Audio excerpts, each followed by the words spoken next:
Movie की शुरुआत में हम एक म्यूजिक टीचर को देखते हैं। वो एक पियानिस्ट होता है। वो अपने स्टूडेंट्स को बहुत अच्छे तरीके से पढ़ाया करता था, लेकिन उसका खुद का इंटरेस्ट टीचिंग में इतना ज्यादा नहीं था।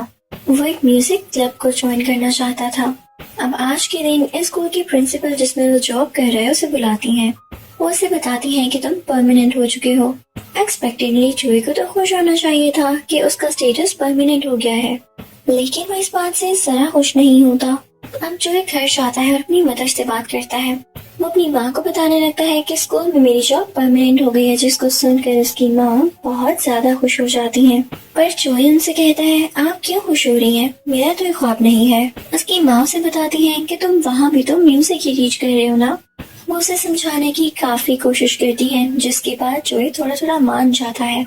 लेकिन तभी उसे एक कॉल रिसीव होती है जो उसके स्टूडेंट की होती है। उसका स्टूडेंट उसे बता रहा होता है कि मैंने एक म्यूजिक क्लब ज्वाइन कर लिया है, और उसे म्यूजिक क्लब को ज्वाइन करने का तो जोई का भी ख्वाब है। वो बच्चा जोई को बताता है कि मैं ऐसा ड्रमर गया हूँ, लेकिन अभी भी उन्हें कुछ लोगों की जरूरत है। अगर आप आना चाहें तो आ सकते हैं। ये सुनकर जोई स्पीड से भागने लगता है ताकि किसी तरह वो म्यूजिक क्लब पहुंच जाए। अब जैसे ही वो म्यूजिक क्लब में पहुंचता है तो सबसे मिलता है। अब वहाँ जो लेडी होती है यानी म्यूजिक क्लब की ऑनर, वो उसे कहती है, अच्छा अपनी स्किल्स दिखाओ। जोई के पास जो स्किल होती है वो पियानो प्ले करने लगता है और इतना अच्छा प्ले करता है कि सबका दिल जीत लेता है। वो लेडी उसे कहती है कि काफी अच्छा बजा लेते हो, आज से तुम नाइट शो भी करोगे। उसके बाद वो खुशी खुशी यहाँ से निकल जाता है और एक फोन कॉल पर बिजी हो जाता है। वो इतना बिजी होता है कि ट्रैफिक वाली रोड से भी गुजर जाता है। उसे ये भी डर नहीं लग रहा होता कि कोई गाड़ी उसे टक्कर मार देगी।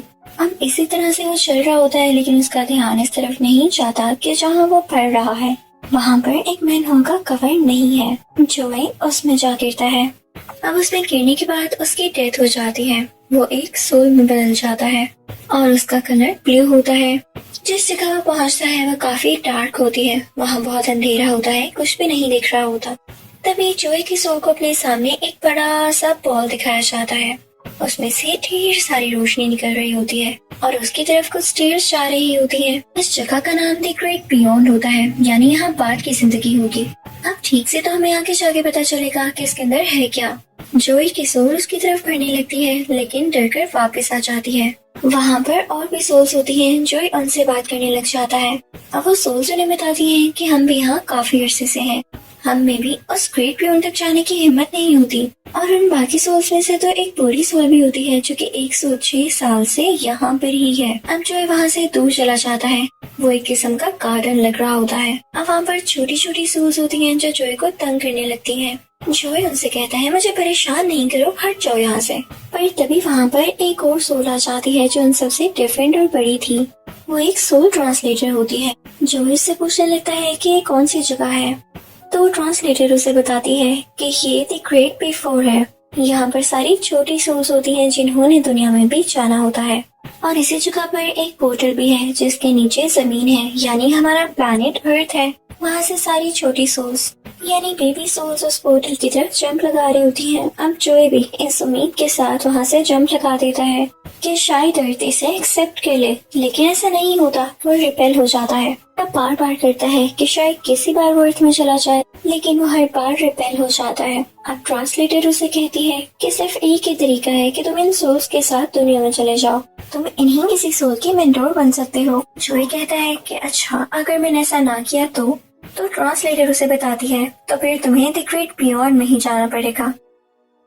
अब ये सुनकर जोई डर जाता है और मेंटोर सेशन लेने के लिए चला जाता है। जोई के जाने के बाद उस ट्रांसलेटर के पास एक अकाउंटेंट आता है जो उन सब सोल्स को काउंट करता था जो ग्रेट बियॉन्ड में जा चुकी हैं। पर वो यहाँ ट्रांसलेटर को बताता है कि मुझसे थोड़ी सी गलती हो गई है, मैं क्या करूँ। तो ट्रांसलेटर उसे कहती है, तुम फाइल्स में जाकर रिकॉर्ड चेक करो। अब वो अकाउंटेंट रिकॉर्ड चेक करने के लिए चला जाता है। उधर हम जोई को देखते हैं जो कि एक सेमिनार में बाकी सोल्स के साथ बैठा होता है।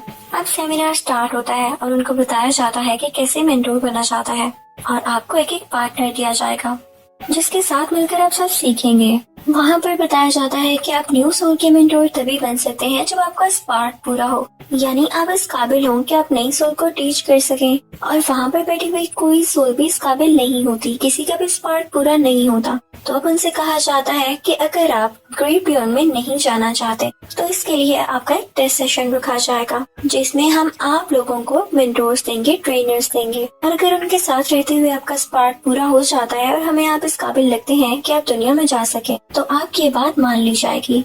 अब आहिस्ता आहिस्ता करके सब सोल्स की बारी आने लगती है और इसी के साथ जोई की भी बारी आ जाती है। उसे क्यूट सा मेंटोर दिया जाता है जो काफी छोटा सा होता है। उस मेंटोर का नाम 22 होता है। अब वो दोनों एक साथ चलने लगते हैं। अब 22 उसको बताने लगता है कि उसके क्या क्या काम है। वो जोई से कहता है कि हम तुम्हारे पास पर, यानी जो तुम्हारी जिंदगी थी, उस पर नजर डालेंगे कि तुम क्या क्या करते आ रहे हो। और रही मेरी बात, तो मैं तुम्हें अपने बारे में बता दूं। मैं तुम्हारी चीजें देखूंगा, यानी तुम्हारी जिंदगी कैसी रही थी और अब तुम क्या कर सकते हो, और इसी के बेस पर तुम्हें चूज किया जाएगा कि क्या तुम दुनिया में वापस जा सकते हो या नहीं। और मैं ये भी बता दूं कि इसके चांसेस बहुत कम हैं, क्योंकि मेरे से बड़े बड़े लोगों ने ट्रेनिंग ली है, जिसमें साइंटिस्ट और मिस ट्रेसर जैसे लोग भी हैं, पर वो भी खुद को ग्रेट बियॉन्ड में जाने से बचा नहीं सके। अब ये कहकर वो उसे ट्रेनिंग देने लगता है और साथ ही साथ उसकी पास्ट लाइफ को देखता है, यानी जो जिंदगी उसने जी है। जब वो सारा कुछ देख लेता है जोई को पियानो बजाते हुए या क्लासेस लेते हुए, तो वो समझ जाता है कि जोई की जिंदगी वैसे नहीं जा रही थी जैसे वो चाहता था, यानी वो म्यूजिक क्लब ज्वाइन करना चाहता था। पर जैसे ही जोई को कोई चांस मिला कि वो अपनी पसंद का काम कर सके, तो उसकी डेथ हो गई। अब ये देखकर 22 से कहता है कि ठीक है, मैं तुम्हारी मदद करूंगा। इसके बाद वो दोनों मिलकर ऐसे काम करने लगते हैं जिनसे इस पार्ट पूरा हो जाए, क्योंकि ऐसा करने से जोई जमीन पर वापस जा सकता है। अब यहाँ पर जोई पियानो बजाने लगता है, लेकिन उससे भी इसका स्पार्क पूरा नहीं हो रहा होता। अब 22 कुछ ट्राई करता है और उसे कुछ काम करने के लिए कहता है, लेकिन उनके बाद भी उसका स्पार्क पूरा नहीं होता। वो दोनों काफी उदास हो जाते हैं। अब यहाँ पर सोल ट्रांसलेटर आती है और उन दोनों से कहती है कि बस तुम लोगों का टाइम बहुत कम रह गया है। अगर स्पार्क कितनी देर में भी पूरा नहीं हुआ तो कोई गारंटी नहीं है कि बाद में भी पूरा होगा, पर वो उससे कहते हैं कि हम कोशिश करेंगे। इसके बाद वो लोग एक ऐसी जगह पर जाते हैं जहाँ पर काफी अंधेरा होता है और वहाँ पर बुरी सोल सी थी, और तो और एक बुरी सोल उनके पीछे पड़ जाती है। तभी वहाँ पर एक सेलर आता है जो उनसे कहता है, मैं तुम्हारी मदद करने के लिए तैयार हूँ। अब तभी वो लोग देखते हैं कि एक बुरी सोल का स्पार्क पूरा हो गया था, तो उसके लिए पोर्टल खोल दिया गया कि वो वापस जमीन पर जा सके, और वो अपनी दुनिया में वापस चला गया। अब बाकी सब यानी जोई, 22 और वो सेलर उसी पोर्ट में बैठते हैं। इसके बाद वो लोग एक जगह पर पहुंचते हैं जहां पर सेलर अपनी स्टिक का यूज करते हुए एक पोर्टल बनाता है। साथ ही साथ वो म्यूजिक बजाने लगता है और जोई से फोकस के लिए कहता है। कुछ ही देर में उस पोर्टल में दुनिया में जिंदगी नजर आना शुरू हो जाती है, यानी अर्थ की लाइफ। उसमें हम देखते हैं कि जोई हॉस्पिटल में है। मौके का फायदा उठाते हुए जोई 22 में कूद जाते हैं, लेकिन यहाँ पर एक प्रॉब्लम हो जाती है। जो 22 की सोल होती है वो गलती से जोई की बॉडी में गिर जाती है, जबकि जोई की सोल 22 की बॉडी में, जो कि एक बिल्ली की है। ये देखकर जोई को बहुत गुस्सा आ जाता है कि ये क्या हो गया है। अब ये दोनों हॉस्पिटल से निकलते हैं, लेकिन 22 जो कि जोई की बॉडी में है काफी डरने लग जाता है। उसे ट्रैफिक से काफी डर लग रहा था, क्योंकि वो जमीन पर पहली बार आया था और उसने आसपास की चीजें ये सब कुछ पहली बार ही देखा था। वो सीढ़ियों के पास डर कर छुप जाता है, तो वो बिल्ली यानी जोई उसे बताने लगता है कि कुछ नहीं होता, बाहर आ जाओ, ये दुनिया तुम्हें कुछ नहीं कहने वाली। 22 अंदर से अभी भी डर रहा होता है। बिल्ली यानी जोई उसे पिज्जा देती है, जो उसे काफी अच्छा लगता है। अब उसको खाने के बाद वो बाहर निकलता है।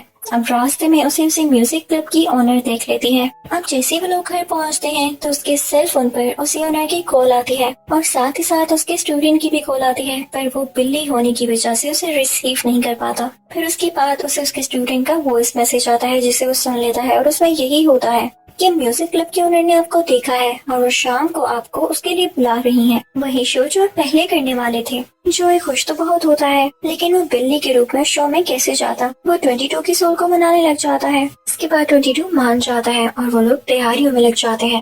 पहले तो वो बिल्ली जोई यानी अपनी बॉडी के खुद ही बाल काटने वाला होता है, लेकिन एक बिल्ली होने की वजह से ऐसा नहीं कर पाता। फिर वो लोग एक हेयर कटिंग सैलून में जाते हैं। इसके बाद वो लोग जोई की माँ की शॉप पर जाते हैं। वो उनको एक बहुत प्यारा सूट देती है, जिसे जब जोई पहनता है तो बहुत प्यारा लगने लगता है। अब उसके बाद वो आगे बढ़ने लगते हैं और यहाँ पर हमें जोई की बॉडी को यानी 22 की सोल को देखकर ये लग रहा होता है जैसे उसे जिंदगी बहुत अच्छी लग रही है। वो काफी एंजॉय करने लगता है, इधर उधर फिरने लगता है और अब वो कैट से यानी जोई की सोल से कहने लगता है कि मैं जिंदगी में हमेशा रहना चाहता हूँ। पर जोई उसे कहता है लेकिन ये तो मेरी बॉडी है। ये सुनकर 22 की सोल भागने लग जाती है यानी जोई की बॉडी।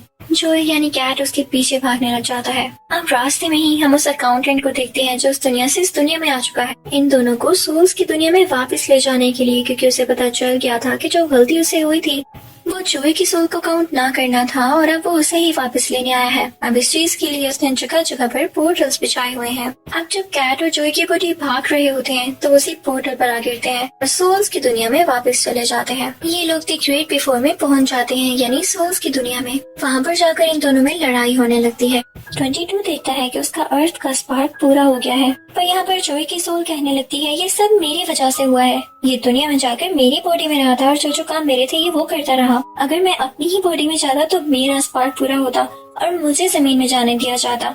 अब ये दोनों उस पोर्टल के पास जाते हैं जहाँ से जमीन में जाया जा सकता है। अब ये चांस तो सिर्फ 22 के पास होता है क्योंकि उसके पास स्पार्क था। फिर वो अपने हिस्से का स्पार्क जोई की सोल को दे देता है और खुद वहाँ से चला जाता है। जोई को ये देखकर बहुत अच्छा लगता है और उस पोर्टल में कूद जाता है। वहाँ जाते ही वो उस जगह पर पहुँचता है जहाँ रात का शो स्टार्ट होने वाला है। वो थोड़ा सा लेट हो जाता है पर वो लेडी यानी वहाँ की ओनर उसे कुछ नहीं कहती और आने देती है। वो बहुत खुश होता है और काफी अच्छी परफॉर्मेंस देता है।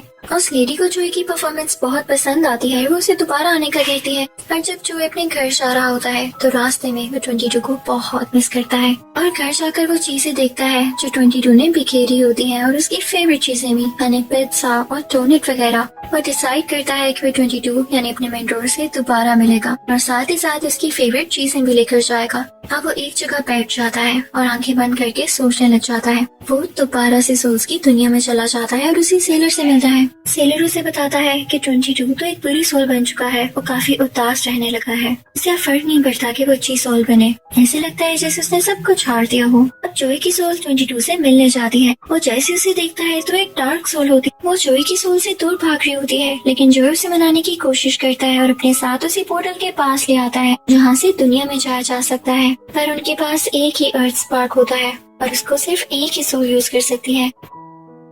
तो यहाँ पर जोई की सोल उसे मनाने लग जाती है। पहले तो 22 की सोल जो पूरी बनी हुई थी उसने जोई की सोल को खा लिया था, पर जोई ने उसे वो पत्ता दिया था जिसे देखकर उसका दिल मेल्ट हो गया और उसे जिंदगी दोबारा से याद आने लगी कि जिंदगी होती क्या है और अर्थ में रहना कैसा होता है। अब यहाँ पोर्टल के पास भी वो जोई से कहता है कि मैं अकेला नहीं जा सकता, मैं जाऊंगा तो तुम्हारे साथ जाऊंगा। लेकिन जोई उसे कहता है कि स्पार्क तो एक ही है तो तुम ही चले जाओ। वो स्पार्क उसको दे देता है पर 22 उसका हाथ पकड़ लेता है। अब वो दोनों एक साथ जंप करने लग जाते हैं। लेकिन पोर्टल में से जाते हुए रास्ते में ही जोई 22 का हाथ छोड़ देता है ताकि 22 अकेला ही दुनिया में चला जाए, क्योंकि वो जानता था अगर एक स्पार्क यानी एक पास पर वो दोनों गए तो दोनों के लिए प्रॉब्लम हो सकती है। इसलिए उसने 22 के लिए कुर्बानी दे दी। ऐसा करने की वजह से वो ग्रेट बिफोर में वापस आ गया, पर वहाँ जाकर तो उसकी किस्मत बदल गई।